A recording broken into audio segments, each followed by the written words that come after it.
Olá, tudo bom com vocês? Esse vai ser o segundo vídeo sobre a questão família e escola. O primeiro vídeo foi uma tentativa de ampliar a imaginação sociológica de vocês, mostrando que a relação filho e pai e mãe não foi sempre do jeito que a gente conhece hoje, né? O texto do Norbert Elias não é obrigatório de vocês lerem, mas o vídeo, que tem uns 16 minutos, dá para vocês terem uma noção das diferenças que já aconteceram ao longo dos séculos. Hoje a gente vai falar sobre o texto da Maria Alice Nogueira, que é a maior pesquisadora disparada sobre sociologia da educação no foco da relação família-escola. É o texto obrigatório desse tópico, chama Relação Família-Escola na Contemporaneidade, Fenômeno Social e Interrogações Sociológicas, e ele é dividido em duas partes. A primeira parte ela aborda mais a teoria sociológica, mostrando como ela foi desenvolvida. Claro que em grandes linhas, quer dizer, você não vai poder fazer uma prova sobre o assunto, mas ela mostrou que a partir da década de 60, a sociologia da educação volta a ter importância no cenário, né? Porque ela teve uma importância enorme na época do Durkheim, com aquele livro Educação e Sociedade que ele faz. Depois ela meio que desaparece e ela volta a surgir em 1960 com uma série de pesquisas financiadas por governos de vários países para tentar entender o que promovia a qualidade escolar e o que explicava o desempenho escolar dos alunos. Essas grandes pesquisas que aconteceram nos Estados Unidos, na Inglaterra, na Suíça, na França, né, mostravam basicamente que as variáveis das famílias eram muito mais explicativas, quer dizer, explicavam muito melhor o resultado escolar dos alunos do que as características escolares. É claro que eles pegaram isso de forma muito chapada, a gente pode dizer isso, né? Eram a escolaridade dos pais, a renda da família, o tipo de leitura, enfim, várias perguntas desse tipo que não entravam no funcionamento familiar. Essa entrada no funcionamento familiar foi sendo construído nos estudos ao longo das décadas, até que a gente pode citar o trabalho da Annette Laroux, que faz um trabalho antropológico, dormir até na casa das famílias, como ela conta no texto. Eu vou abordar de uma maneira mais minuciosa a segunda parte do texto, que fala sobre as mudanças nas famílias. E é uma parte interessante.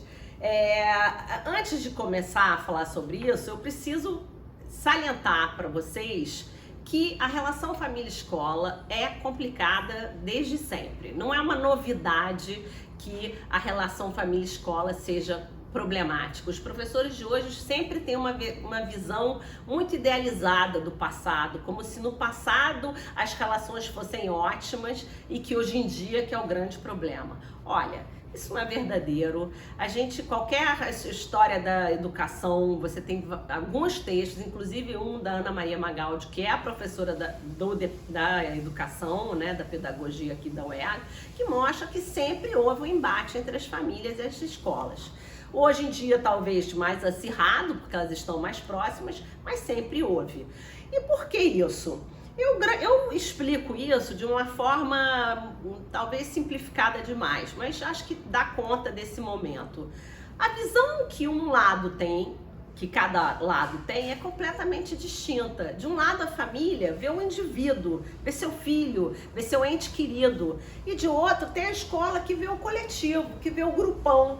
Então, para você fazer uma relação que todo mundo pense de forma harmônica sobre esse assunto, fica difícil, porque as prioridades são muito distintas. Então, esse tema é complicado. A gente vê pelo próprio nome dos livros. Olha, esse aqui do Pedro Silva, um pesquisador português, chamado Escola e Família, uma relação armadilhada, né? Quer dizer, não é uma relação de paz. Esse daqui da Cleopatra Montandon e do Philippe Perrenou, que são suíços, que se chama Entre Pais e Professores, um diálogo impossível.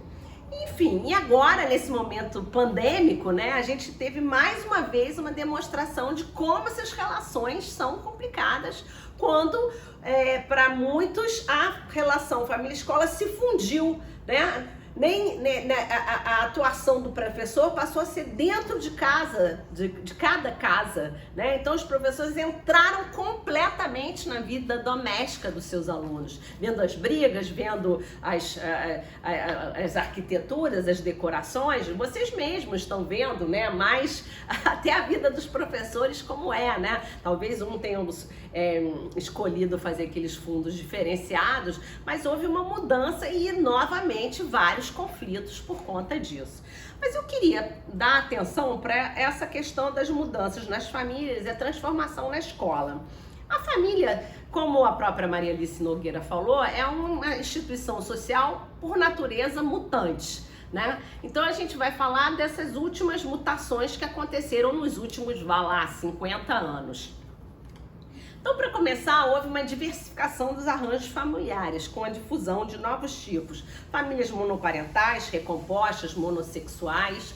Eu não quero dizer que no passado só havia um tipo de família, mamãe, papai e filhotes. O texto do Norbert Elias até é importante para mostrar isso. Mas o que eu quero dizer é que antigamente tinha uma estrutura um pouco mais repetida, né? Pai, mãe, filhos, ou então só mãe, né? Porque muitas vezes os pais vão embora, só mãe tomando conta dos filhos. Então, isso é uma diferença gigantesca nas estruturas, nos arranjos familiares. Depois, uma diminuição de casamentos. Tem novas formas de conjugalidade. As pessoas demoram mais para se casar, elas têm menos filhos. Se a média brasileira de filhos na década de 60 era de 8 crianças por mulher, hoje em dia a média é de 1,8, 1,7. Então a gente pode ver que houve uma diferença numérica que é clara, né? Você ter 8 filhos, você ter um filho ou 2 filhos, ou loucamente um terceiro filho, faz com que essa estrutura familiar se modifique absurdamente. As taxas de divórcio também aumentaram. Não só aumentaram, como puderam existir, né? Porque lembrem que o divórcio só existe a partir de 1977. Até lá a pessoa não podia se divorciar. E quando você vê a legislação, você vai ver como foi difícil o divórcio acontecer de uma forma como é hoje, né? Hoje em dia, se você se casa e você não teve filhos, basta um cartório para você se separar. Antigamente era muito mais complicado, né? Então, a elevação da idade do casamento, a diminuição do número de filhos, né? A entrada das mulheres no mercado de trabalho. É claro que as mulheres sempre trabalharam, mas não da mesma forma. Hoje em dia é um fenômeno muito mais generalizado. Antigamente, mesmo as famílias de camada popular, né, as famílias mais pobres, muitas vezes o casamento era composto de um pai que trabalhava e de uma mulher que ficava em casa. Então, hoje em dia, isso se modificou amplamente. A possibilidade de não ter filho, né, que aconteceu a partir da década de 60, quando a gente vê que a mulher pôde escolher se queria ser mãe ou não. É claro que não é de uma forma absoluta, porque problemas acontecem nos métodos de contracepção, mas sem dúvida que houve uma mudança enorme, que passou a ser possível.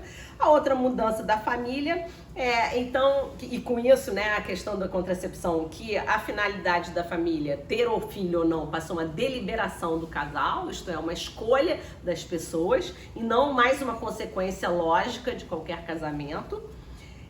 E depois a família deixou de ser uma unidade de produção, como ela falou, para ser uma unidade de consumo. Quer dizer, antigamente a família toda era envolvida com o bem-estar, com a produção do bem-estar e da renda da família.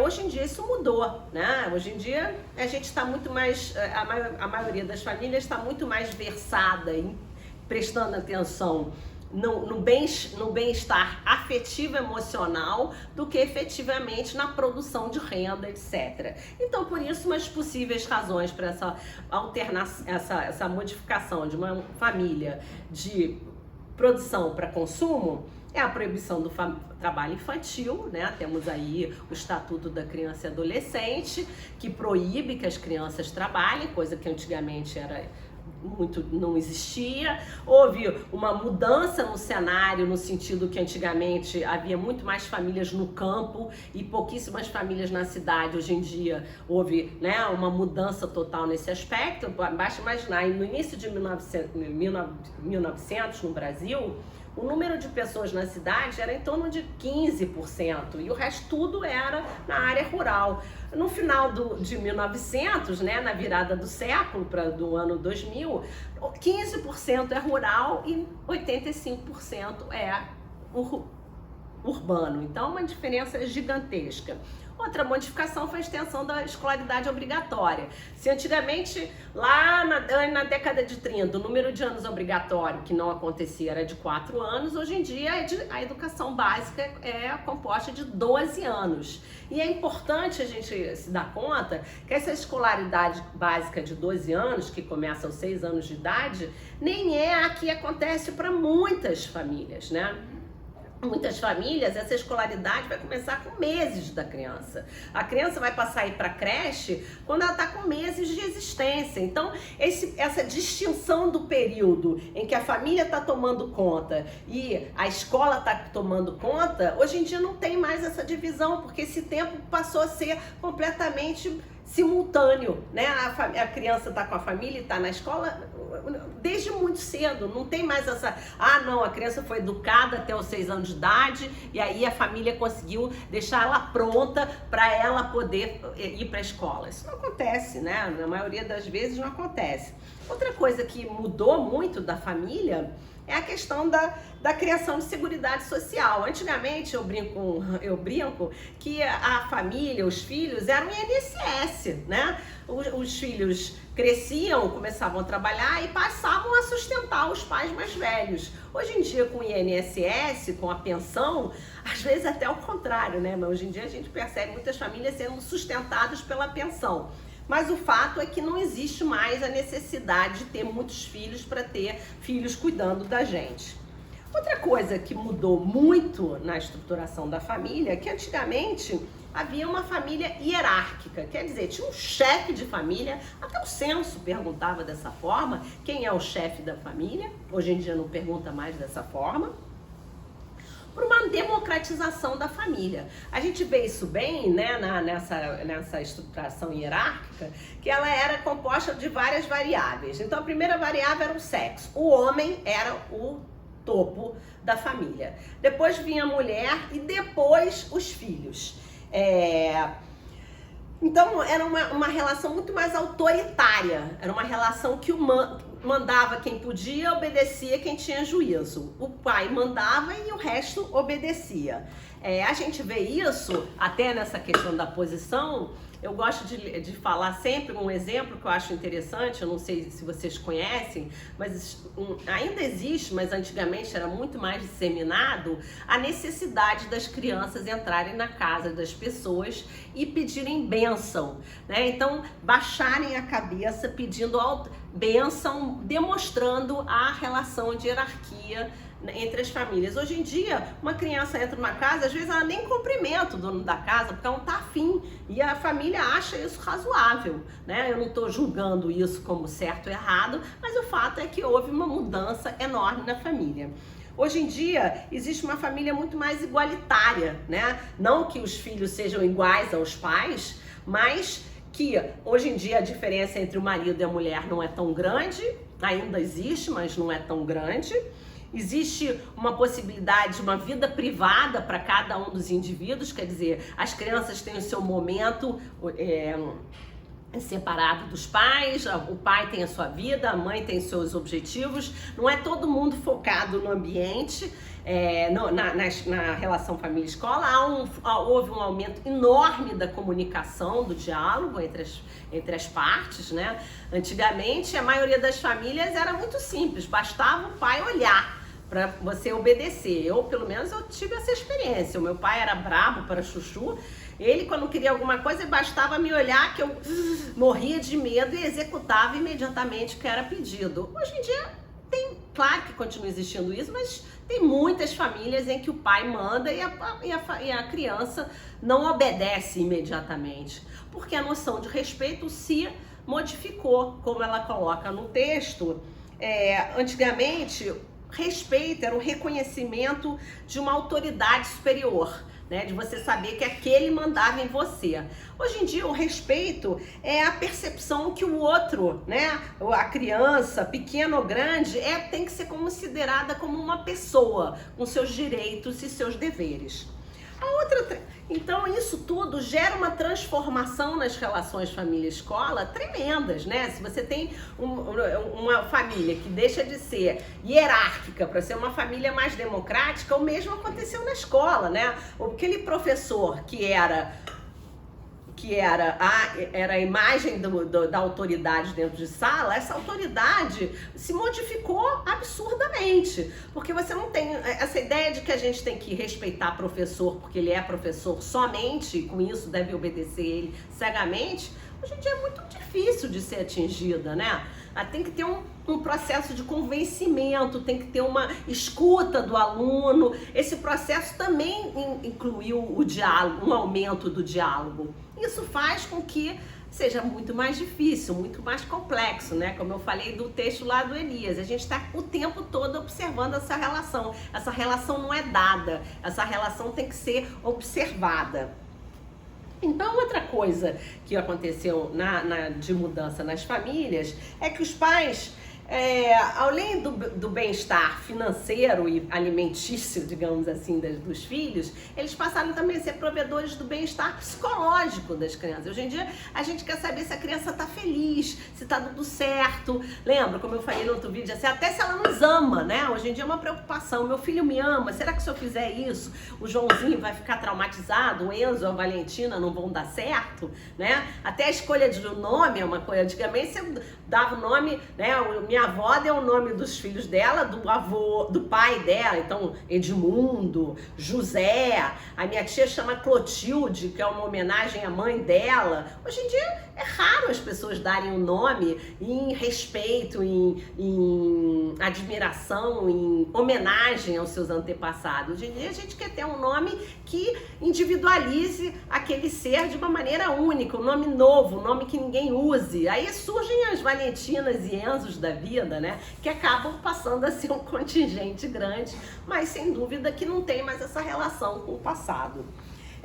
Além do mais, os pais são responsáveis pelos êxitos e pelos fracassos dos filhos. Vocês podem imaginar, se antigamente os pais tinham 8 filhos, era normal que vários não dessem certo, né? Você ter 8 filhos, 7 filhos e conseguir que todo mundo se estabeleça de uma maneira razoável é missão, né? Hoje em dia você tem um filho, 2 filhos, loucamente tem o terceiro, você é responsável pelo sucesso daquelas pessoas. Então você tem que tomar conta da autoestima delas, você tem que, até dizem, né, as pessoas estão falando, os analistas sociais estão falando hoje em dia que é um problema, porque se cada coisa que a criança faz, você bate palma e eleva a autoestima dela, ela para de dar conta dos fracassos, né, que graças a Deus fazem parte da vida. A escola com isso também se modifica. Não dá mais para ser a escola, na maioria das vezes, essa estrutura tão rígida. Tem que conversar, tem que ver qual a situação do aluno, né? A gente precisa não só prestar atenção no desenvolvimento cognitivo, mas a gente também na escola é responsável pelo bem-estar social dos filhos, dos alunos, né? Responsável pelo desenvolvimento emocional do educando. Um exemplo disso, claro, é a questão do bullying. Eu me lembro exatamente a primeira vez que eu ouvi falar sobre bullying foi em 1997, né? Eu estava estudando pedagogia na PUC, foi um pesquisador lá falar sobre essa coisa chamada bullying, que eu nunca tinha ouvido falar e sempre tinha sofrido ou feito alguém sofrer, né?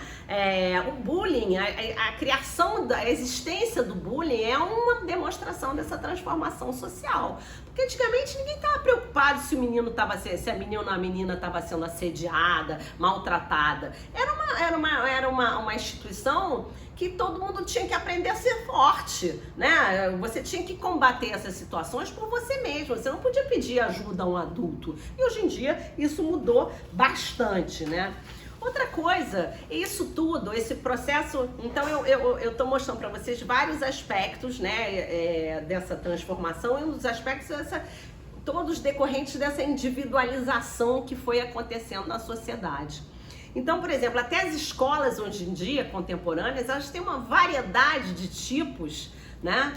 Que é enorme. Tem escola alternativa, focada nas artes, na formação. Tem as escolas que querem formar empreendedores, tem as escolas que querem formar os alunos em línguas estrangeiras, tem as escolas religiosas, tem as escolas públicas que também tem de vários tipos, não são homogêneas de jeito nenhum. Então, até a escolha da escola passou a ser um momento ansioso das famílias tem várias pesquisas sobre isso, se vocês se interessarem, é bem legal de ler. Então, essa metamorfose que aconteceu na relação família-escola é porque houve uma imbricação desses territórios, né? Houve uma imbricação, a telha, é como a gente chama, uma telha sobre a outra, né? A família e a escola passaram a se dialogar muito mais. A família liga para a escola, tem o WhatsApp, as famílias têm grupos de WhatsApp, houve uma série de mudanças, a escola está muito mais coagida até por esses grupos de WhatsApp das famílias, né? Que as famílias hoje em dia elas conseguem se formar como bloco para enfrentar a escola. Então houve várias mudanças que vocês devem estar atentos para se formar em relação a elas e ver como vocês vão lidar da melhor forma possível, não no sentido de combatê-las, as transformações, não adianta você querer combater transformação, porque transformação já era, né? Você tem que lidar da melhor forma possível com a transformação.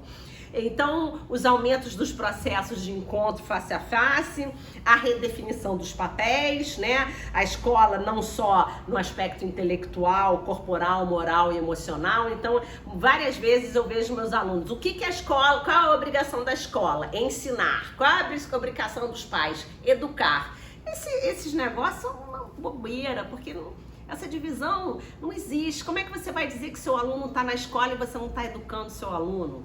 Você não está ensinando para ele o que é certo, o que é errado? Você só ensina matemática ou você ensina que não pode subir em cima da mesa, que não pode dar um tapa no coleguinha? Você está o tempo todo educando, não existe essa diferença entre o trabalho escolar. Quer dizer, existe, mas ela é muito mais opaca de ser observada, quer dizer, ela é muito menos clara do que talvez já foi no passado. E a família está muito mais presente nessa educação dos filhos, não só pelo aquele aspecto que eu falei, a questão do fracasso, do sucesso dos pais serem o que acontece com seus filhos, como também o aumento da escolaridade fez com que todo mundo passasse a ter opinião sobre o assunto escolar, né?